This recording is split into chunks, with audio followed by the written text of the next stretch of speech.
नवेगाव खैरी पेच जलाशयात समुद्रातील झिंगे जे लवकरात लवकर मोठे होतात, यांचा जन्म समुद्रात होते, नंतर ते उलटे नदीकडे येतात, तेव्हा यांना पकडून इथे टाकल्यामुळे हे पहिल्यांदा आपण प्रयोग करत आहोत की रामटेकमध्ये, खिंचीमध्ये आणि पारशिवनीच्या नवेगाव खैरी धरणात मच्छीमार समाजाचं उत्पन्न वाढवण्यासाठी हे जे समुद्री झिंगा आहे तो आपण या पेच जलाशयात टाकत आहोत.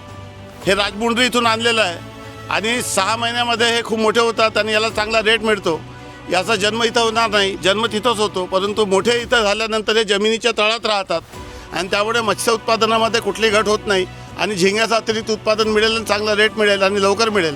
आणि त्यामुळे नाविन्यपूर्ण प्रकल्प आपण महाराष्ट्रात पहिल्यांदा रामटेकच्या खिंचीमध्ये आणि पारशिवनीच्या नवेगाव खैरीमध्ये राबवत आहोत आणि मला विश्वास आहे की या प्रयोगामुळे भविष्यामध्ये क्रांती होईल आणि मत्स्य उत्पादनासोबत झिंगा उत्पादनामुळे इथल्या मच्छीमार समाजाला मोठा रोजगार मिळेल, त्यांची आर्थिक प्रगती आणि समृद्धी होईल असं मला विश्वास आहे. सर्वांना खूप खूप शुभेच्छा. धन्यवाद. जय हिंद, जय महाराष्ट्र.